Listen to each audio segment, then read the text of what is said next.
ప్రియమైన దేవుని పిల్లలారా, ప్రభువైన యేసుక్రీస్తు వారి పేరట మీ అందరికీ వందనాలు. ప్రభువు పేరట మీ అందరికీ శుభములు దీవెనలు కలుగునుగాక. ఈ ఉదయకాలం పరిశుద్ధ గ్రంథం నుండి దేవుని వాక్యాన్ని చదువుకుందాం. మత్తయి సువార్త 20వ అధ్యాయం 4వ వచనాన్ని చదువుకుందాం. మీరును నా ద్రాక్ష తోటలోనికి వెళ్ళుడి, ఏమి న్యాయమో అది మీకు ఇత్తునని వారితో చెప్పగా వారును వెళ్ళిరి. దేవుడు తన మాటలు మనందరి కొరకు దీవించునుగాక. ఆమేన్. ప్రియమైన దేవుని పిల్లలారా, ప్రభు ద్రాక్ష తోటలో వృద్ధులైన వారికి కూడా పని దొరుకుతుంది. ఇది ఆఖరి గంట అయినప్పటికీ ఆయన మనల్ని పనికి పిలిచాడు.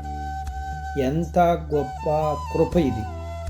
తప్పకుండా ప్రతి వృద్ధుడు ఈ ఆహ్వానం అందుకుని గంతులు వేయాలి. సాధారణంగా మన మీద వృద్ధాప్యం పడే కొద్దీ సమాజానికి పనికిరాని వారం అయిపోతాం. మనం ఒక షాపు నుండి మరొక షాపుకి వెళుతూ ఎన్ని గుమ్మాలు ఎక్కి దిగుతున్నా ఎవరూ మనల్ని పనిలో పెట్టుకోరు.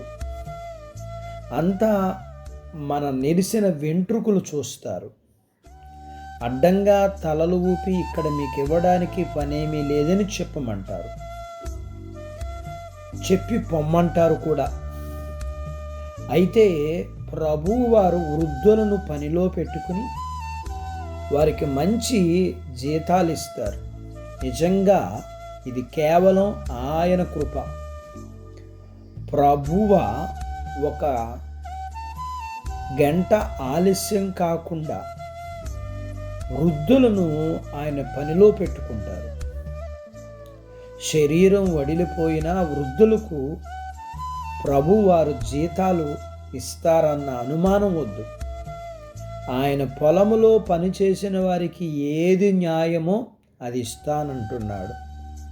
ఆయన తప్పనిసరిగా ఈ లోకములో ఉన్నంతకాలం తన కృపను పరలోకం వెళ్ళాక తన మహిమను వారికి ఇస్తాడు. ఆయన వారికి ప్రస్తుతం సౌఖ్యాన్ని, భవిష్యత్తులో విశ్రాంతిని అనుగ్రహిస్తాడు. ఈ రోజుకు సరిపడే బలాన్ని ఇస్తాడు.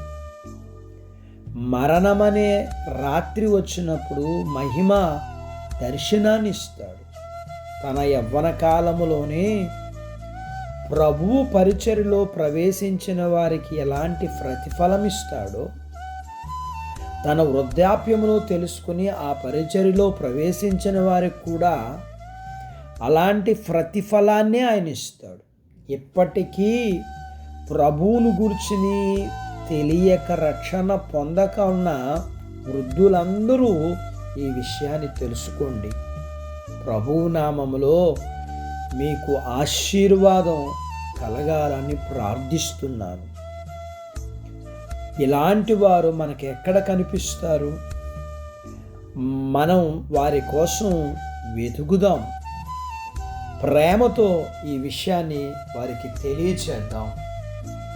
ప్రభువిచ్చే దీవెన ప్రతి ఒక్కరూ పొందుకొనడానికి మనవంతుగా ప్రార్థిద్దాం, ప్రకటిద్దాం. అట్టి బాధ్యత దేవుడు మనకు దయచేయునుగాక. ఆమేన్. ప్రార్థించుకుందాం. నాతో పాటు ఏకీభవించండి. మమ్ములను మిక్కిలిగా ప్రేమించిన మా ప్రియ పరలోకపు తండ్రి, మీ పరిశుద్ధ నామాన్ని బట్టి మీకు వందనాలు. ఉదయకాలం మీ పాదాల దగ్గర మీ లేఖనాన్ని మేము నేర్చుకోవడానికి సహాయం చేశారు. నేర్చుకున్న లేఖనపు సత్య ప్రకారం ప్రియ ప్రభువా, వృద్ధాప్యములో ఉన్నవారిని విడనాడకము, వృద్ధాప్యములో ముదిము వచ్చే వరకు చంకని ఎత్తుకునే దేవుడుగా మీకు వందనాలు చెల్లిస్తున్నాను. ప్రియుడా, తల నెరుసు వరకు నీవు చంకని ఎత్తుకునే దేవుడుగా నీకు వందనాలు చెల్లిస్తున్నాను. వృద్ధాప్యాన్ని బట్టి ఆదరణ లేని వారందరినీ మీరు ఆదరించి వారికి కావలసిన సహాయాన్ని మీరు అందించాలని కోరుకుంటూ చిన్న బిడ్డలను, యవనస్తులను, వృద్ధులను, స్త్రీలను, పురుషుల్ని దీవించమని, వారి చదువులు, ఆరోగ్యాలు, ఉద్యోగ ప్రయత్నాల్లో విజయాలు ఇమ్మని, ఉద్యోగాలలో ప్రమోషన్స్ ఇమ్మని, చేతి పనులు, వ్యాపారాలు, పొలాలు, పశువుల్ని దీవించమని, వివాహాలు కాని వారికి అవ్వటానికి, గర్భఫలములు లేకున్న వారికి ఇమ్మని, గర్భం కలిగిన వారికి సుఖమైన ప్రసూతి ఇమ్మని, ప్రసూతైన తల్లి పిల్లలకు ఆరోగ్యాలు ఇమ్మని, మీ పిల్లల అవసరాలు, సమస్యలు, బలహీనతలు, రుణాల నుంచి విడిపించి మీ పిల్లలను దీవించమని యేసు ప్రభు వారి పేరట స్తుతించి ప్రార్థించి అడిగినవన్నీ పొందుకొని ఉన్నాము తండ్రి. ఆమెన్. దేవుడు మిమ్మల్ని దీవించునుగాక. ఆమెన్.